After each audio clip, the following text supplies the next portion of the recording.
no railing, and so you just, I didn't fall this time, which is good. All right. Our scripture this morning comes from 1 Kings chapter 19, verses 1 through 18. Hear now the word of the Lord. Now Ahab told Jezebel everything Elijah had done and how he had killed all the prophets with the sword. So Jezebel sent a messenger to Elijah to say, "May the gods deal with me, be it ever so severely, if by this time tomorrow I do not make your life like that of one of them." Elijah was afraid and ran for his life. When he came to Beersheba in Judah, he left his servant there, while he himself went a day's journey into the desert. He came to a broom tree, sat down under it, and prayed that he might die. "I have had enough, Lord," he said. "Take my life. I am no better than my ancestors." Then he lay down under the tree and fell asleep. All at once, an angel touched him and said, "Get up and eat." Elijah looked around, and there by his head was a cake of bread baked over hot coals and a jar of water. He ate and drank and then lay down again. The angel of the Lord came back the second time and touched him and said, "Get up and eat, for the journey is too much for you." So Elijah got up, ate, and drank. Strengthened by that food, he traveled 40 days and 40 nights until he reached Horeb, the mountain of God. There he went into a cave and spent the night. And the word of the Lord came to Elijah. "What are you doing here, Elijah?" He replied, "I have been very zealous for the Lord God Almighty. The Israelites have rejected your covenant, broken down your altars, and put your prophets to death with the sword. I am the only one left. And now they're trying to kill me too." The Lord said, "Go out and stand on the mountain in the presence of the Lord, for the Lord is about to pass by." Then a great and powerful wind tore the mountains apart and shattered the rocks before the Lord. But the Lord was not in the wind. After the wind, there was an earthquake, but the Lord was not in the earthquake. After the earthquake came a fire, but the Lord was not in the fire. And after the fire came a gentle whisper. When Elijah heard it, he pulled his cloak over his face and went out and stood at the mouth of the cave. And a voice said to him, "What are you doing here, Elijah?" He replied, "I have been very zealous for the Lord God Almighty. The Israelites have rejected your covenant, broken down your altars, and put your prophets to death with the sword. I am the only one left. And now they're trying to kill me too." The Lord said to him, "Go back the way you came and go to the desert of Damascus. When you get there, anoint Hazael, king over Aram. Also anoint Jehu, son of Nimshi, king over Israel. And anoint Elisha, son of Shaphat, from Abel-Meholah, to succeed as a prophet. Jehu will put to death any who escape the sword of Hazael, and Elisha will put to death any who escape the sword of Jehu. Yet I reserve 7,000 in Israel, all whose knees have not bowed down to Baal, and all whose mouths have not kissed him." This is the word of the Lord. Thanks be to God. When I ask members of my congregation to read scripture out loud, I always, they usually come up really panicked beforehand and say, "How do you pronounce this word? How do you pronounce this word?" And I say, "Well, just say it confidently and loudly, and no one will question you." So you believe that everything I said was the original Hebrew words, and that's the way you pronounced them back in that day, right? Thank you for your response. Let's pray. And now, O Lord, open my mouth that I may speak your word. Open our ears that we may hear and understand. And I ask that you would open each of our hearts, that we might be changed through your power and by your grace. Amen. I love the stories of Elijah. They're so dramatic. It sounds like something out of a TV show. He is this formidable figure of the faith. This man of God predicted droughts, and the rain stopped. He was hungry in the desert, and God sent ravens to feed him. A widow was without food, and God provided oil and flour, enough for her to be fed. A boy was dead, and with God's power, Elijah gave him life again. Through God, Elijah did this and more in his ministry. But the climax of his time as a prophet comes in the chapter immediately preceding the one just read this morning. In 1 Kings 18, the story is told of God using Elijah to defeat 450 prophets of Baal on Mount Carmel. It must have been a phenomenal spectacle. A contest was organized to prove which god was more powerful, Baal or the God of Israel. First up, the prophets of Baal. They prayed and they chanted and they pleaded with their God to show his power, to come down and strike the sacrificial altar aflame. They prayed for hours. There was no fire, not even a spark. Then Elijah approaches. So first he digs a trench around the altar and fills it with water. He has the sacrifice itself doused with water, not once or twice, but 3 times. Then, drenched in water and dripping with confidence, he calls upon the God of Israel to act. And God does. Fire comes down from the heavens, consuming the sacrifice and the altar and the wood and the stones, and even the water in the trench around the sacrifice was all burnt up. And God's power was revealed in a mighty way once again.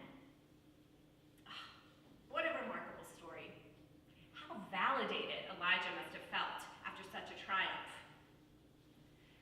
But where do we find Elijah in chapter 19?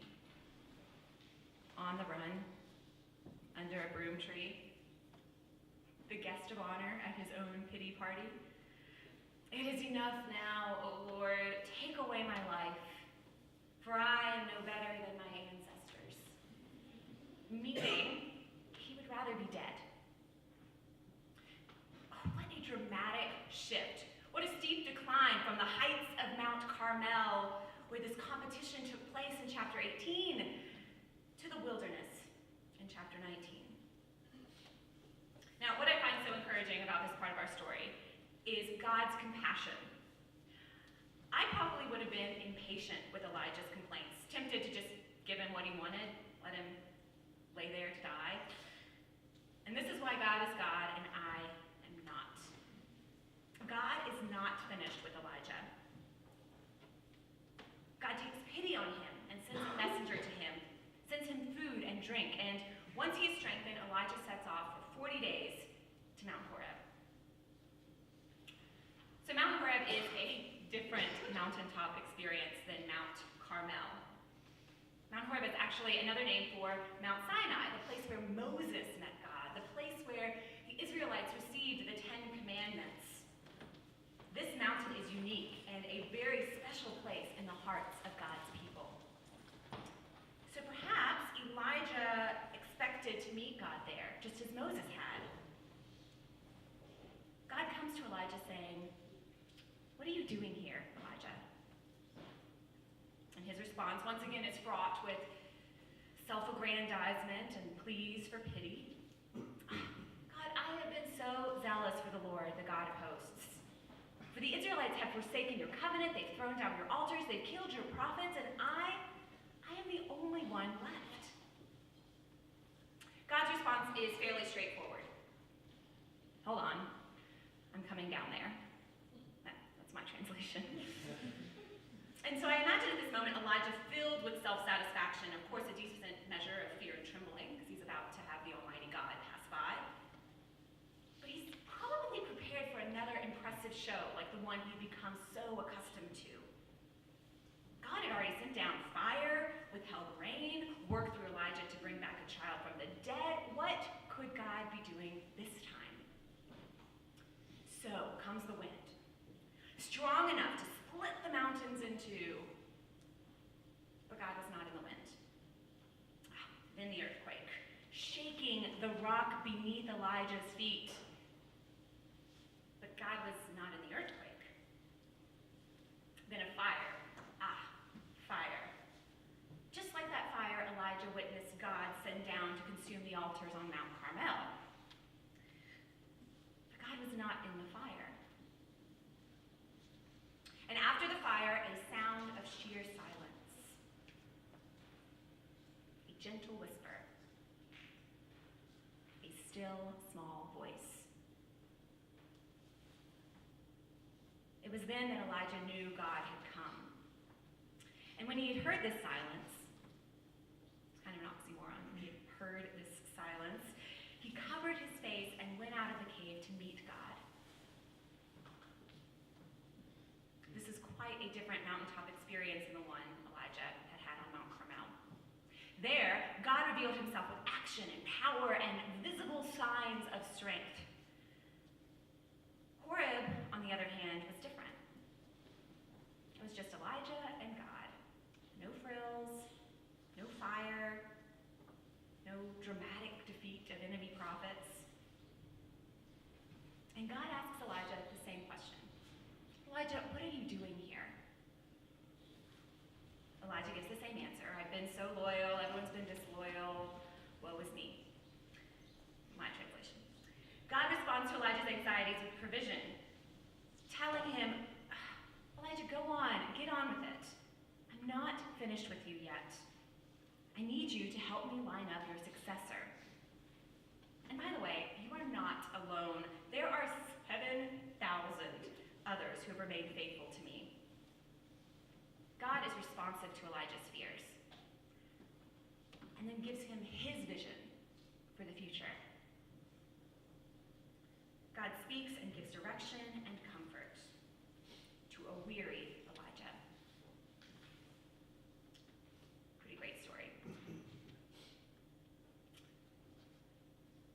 Are you weary? Can you identify with Elijah's weariness? Could you use a glimpse of God's vision for your life? Have you spent the same amount of time worrying and talking about that difficult situation in your life as you have sitting and listening to Almighty God? You know, Elijah could have refused to hear God. He could have continued to play the victim, continued to feverishly seek out resolution for his problems apart from God. Could have impatiently been waiting around for more fire from heaven, but instead, he humbled himself in silence. What could God be wanting to say to you in the silence you never take time for? It can be scary, the prospect of hearing from the living God. We too may wish to cover our faces. But God's words are not words of condemnation for Elijah, but words of provision and compassion. And so too for us. Okay, so even if we wanted to be silenced, it's so hard. Am I right? Yeah, you're right, Sarah. All right, it's difficult to find silence today. There's actually a study that was done in 1968 where this dude was recording. He wanted to get 1 hour of natural, uninterrupted sound. No cars or music or TVs or anything. And so he went out to try to get that uninterrupted sound. It took him 15 hours of recording time to just condense it to that 1 hour. Today it takes over 2,000 hours of recording time to get that same 1 hour. Because we are inundated with noise. Today we have so many amenities that keep us connected to one another, but really tend to clutter our lives with more and more noise. I have a list here, but you're familiar. There's the TV, and not just the TV in the living room. We also have TVs in our bedrooms and kitchens and dens and our cars. You have DVD players and CD players and iPods and iPads and voicemail and email, Facebook, Instagram, text messages, and you can actually program your phone so that you get the notifications immediately. Someone has commented on the post. I'll know it. Someone's emailed me. I will know it so I can immediately respond because I'm constantly connected. Do you know that they even have this, they have wired clothing now where there's like a wire that goes through the seam and then you have your little earbud so you can like plug yourself in. It's just weird. In this culture, silence is hard. It is easier to just keep moving, going from class to the dining hall to the chapel, back to the dorm, to the library, and not stopping for a moment. But in his ministry, Jesus had to take time for prayer and silence. Solitude is what Christ longed for. Luke tells us he often went away to be alone and to pray. And if Christ needed it, how much more do we need that same silence? I love the Message's translation of that familiar verse in Matthew's Gospel. It says, Jesus asks us, are you tired? Are you worn out? Are you burned out on religion? Come to me. Get away with me, and you'll recover your life.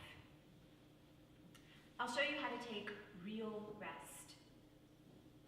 Walk with me and work with me. Watch how I do it. Learn the unforced rhythms of grace. I won't lay anything heavy or ill-fitting on you. Keep company with me, and you'll learn to live freely and lightly. Are you searching for God in the earthquake, or the wind, or the fire? And perhaps God is waiting to speak to you in the silence, to teach you those unforced rhythms of grace, to help you live freely and lightly. Often we limit God's intervention and revelation to our own expectations, what we are comfortable with. Oh, God will speak to us during this sermon time, hopefully. God will speak to us during this 3-minute worship song. God will speak to us in that time we take right before bed to pray. And the rest of the time, we're not tuned in to the thousands of ways that Christ is at play in our world, in our everyday life. Out of silence, God spoke worlds into being. It was on a silent night in a tiny town that God chose to reveal himself to us in the flesh. If God can create the universe with but a word from his mouth, what could he say to you to help shape you and mold you and change you? I titled this message, The Courage to Be Quiet, first because I love alliteration. I feel like it's just great. It's catchy and people remember it. But also because one has to be brave to sit in the silence. It can be uncomfortable. It can be really scary. Author Frederick Buechner says it's awkward because we're embarrassed. We're afraid of silence because we use words so often not to reveal who we are, but to conceal who we are, to hide behind the chatter. Back in August, I traveled to France to visit a monastery where we gathered to pray 3 times each day. And our worship consisted of a lot of singing in a lot of different languages because there were young adults from all over the world there. And we listened to prayers. These were mostly in German and French. But the most formative part of our worship was the 10 minutes devoted to silence each time. 10 minutes, 3 times a day, 7 days a week. And boy, was that first day rough. See, in their chapel, they didn't have pews, much less pew cushions. It was a slab of concrete, just a thin little layer of carpet over top of it. And there we sat, all 2,000 of us, huddled in this church, shifting back and forth on our rear ends, trying to get comfortable. Some knelt, some laid down. Most eyes were closed, trying to muster up the courage to be quiet. And those first few periods of silence were filled with cracking knees, coughing, heavy breathing, a few adolescents in the corner giggling because they were so uncomfortable with this new foreign way of worshiping. They had to fill this silence with something. What is so remarkable, though, is that by that second day, people had grown accustomed to this part of worship. I actually began to look forward to it. There's something about being in a room with 2,000 people, your same age,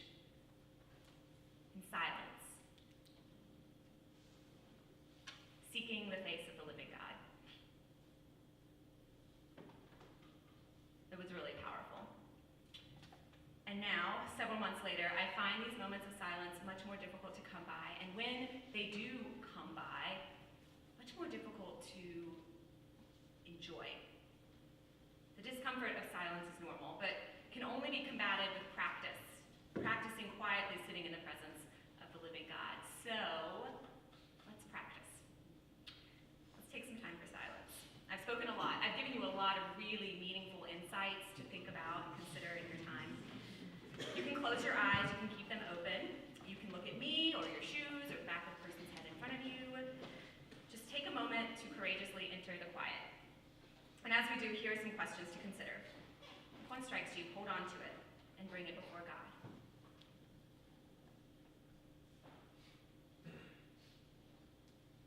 What kind of noise do you have in your life? Do you ever surround yourself with noise intentionally? Does your schedule, your time, your life look like that of a person who wants to hear God's voice? And what are some things in your daily life you could change to eliminate some of the noise?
That was a minute.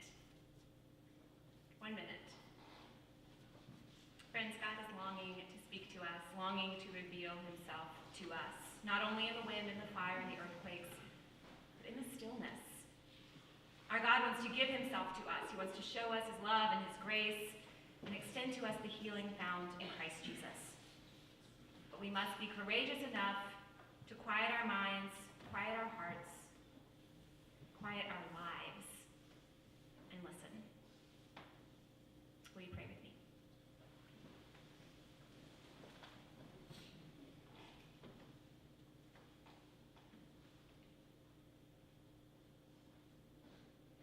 Gracious God, for the gift of silence, we give you thanks. We give you thanks that you are always so eager and ready to hear us when we come to you, when we call to you. So I pray that you would draw us closer and closer to yourself, that we would find you irresistible, that we would take time to be quiet in your presence. We ask these things in the name of Jesus the Christ.